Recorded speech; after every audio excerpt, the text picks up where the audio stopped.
पन्ना प्रमुख सम्मेलन फरीदाबाद के हो गए हैं। आज 74 पन्ना प्रमुख सम्मेलन हमारे संपन्न हो गए हैं। आज करनाल में पन्ना प्रमुख सम्मेलन था। मुख्यमंत्री जी की विधानसभा में वो स्वयं हाजिर थे। हमारे महामंत्री वेदपाल जी वहाँ थे। आज सुबह महम का पन्ना प्रमुख सम्मेलन था। शमशेर खरकड़ा जी हमारे वहाँ से नेता हैं।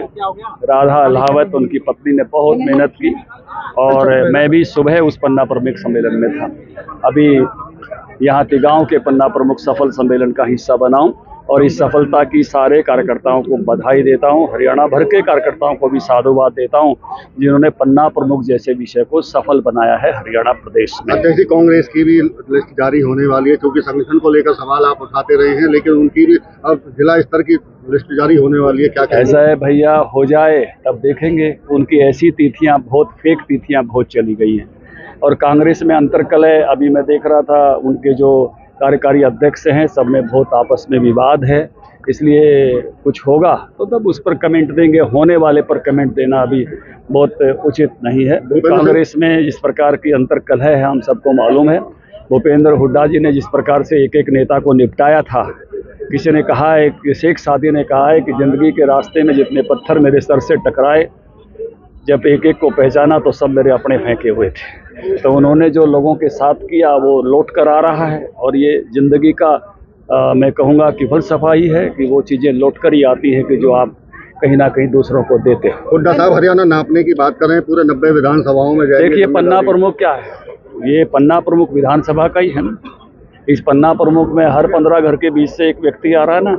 इससे ज़्यादा साइंटिफिक सभा किसी विधानसभा की हो नहीं सकती और बीजेपी ने इन्हीं कुछ महीनों में ये 74 सभाएं आज कंप्लीट कर दी हैं। आने वाले दिनों में 16 और हो जाएंगे। SYL को लेकर आम आदमी पार्टी कह रही है कि संयुक्त प्रेस कॉन्फ्रेंस बुला ले अगर बीजेपी को कुछ बहम। देखिए बहम का विषय नहीं है, समझ का विषय है और मानवीयता का विषय है और हक का विषय है।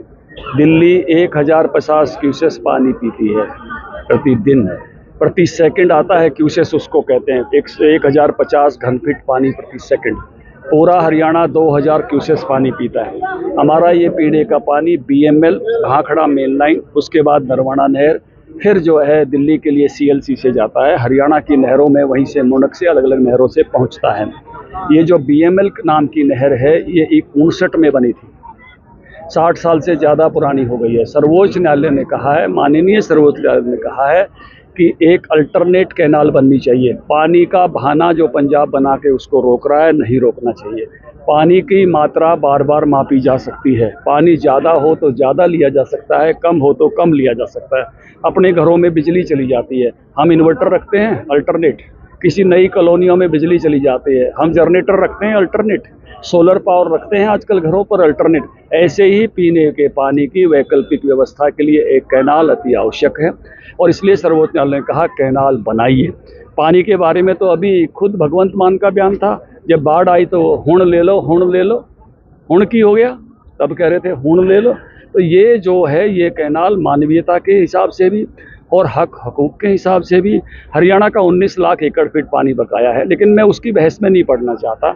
ज़्यादा पानी आया तो 20-25 भी हो सकता है, कम आया तो मापा जा सकता है उस समय। लेकिन इस समय सबसे बड़ी बात है वैकल्पिक कैनाल। और अगर आप पार्टी भगवंत मान केजरीवाल इसको मना करते हैं तो इसका मतलब है वो मानवीयता के विरोधी भी हैं और उनको इस प्रदेश से, दिल्ली से और हरियाणा से कोई मतलब नहीं। एक सवाल और है, अकाली दल से लंबा वास्ता रहा है, आपका संगठन साथ रहा है, आपके साथ में सरकार में रहे, लेकिन सुखबीर बादल कह रहे हैं कि मोदी सेना भेज दें, चाहे सुप्रीम कोर्ट कोई भी आदेश दे, लेकिन वो देखिए राजनीतिक बयानों से ही इस मुद्दे का सबसे ज़्यादा नुकसान हुआ है। राजनीतिक बयानों के कारण ही और पक्ष विपक्ष के कारण ही राम जन्मभूमि लटका हुआ था। राम जन्मभूमि सर्वोच्च न्यायालय से आया, सबने माना। अब SYL सर्वोच्च न्यायालय से आया है, सबने मानना चाहिए। कोई भी राज्य कानून से ऊपर नहीं है। अध्यक्ष जी, प्रदूषण बढ़ने के साथ ही पराली का मुद्दा गहराता रहा है और किसानों के चालान होने पर किसानों में भी रोष है। देखिए संतुलन आवश्यक है। पराली रोकने से पोल्यूशन रुकता है, ये मान्य किया है और इसके कारण से उसके लिए इंसेंटिव भी दिए गए सरकार के द्वारा कि पराली मत जलाइए और हरियाणा ने इसमें काफ़ी बड़ी सफलता भी समय के साथ पाई है। और मैं कहूँगा कि और जागरूकता के साथ, क्योंकि पराली अब वेस्ट नहीं है, पराली का उपयोग पैलेट्स बनाने में होता है, ईंधन के रूप में उपयोग होती है, उसके पैसे मिल रहे हैं। बहुत बड़ी संख्या में आप देख रहे हैं कई सारे जिलों में पैलेट्स बनाने की ऐसे वो लग गई हैं, बहुत सारी इंडस्ट्री लग गई है। और उसका आगामी ईंधन के लिए हमने उसको बायोफ्यूल के भी उससे बनने वाले जो है प्लांट हमारे इंडियन ऑयल के और के सब लग गए हैं। और सभी बिजली प्लांटों में भी जो है इस प्रकार के ईंधन का भी इस्तेमाल हो रहा है और उसका उसी रूप में उपयोग करना चाहिए जिससे वो ऊर्जा बचे भी, हमारे काम भी आए और हमारा नुकसान भी ना करे।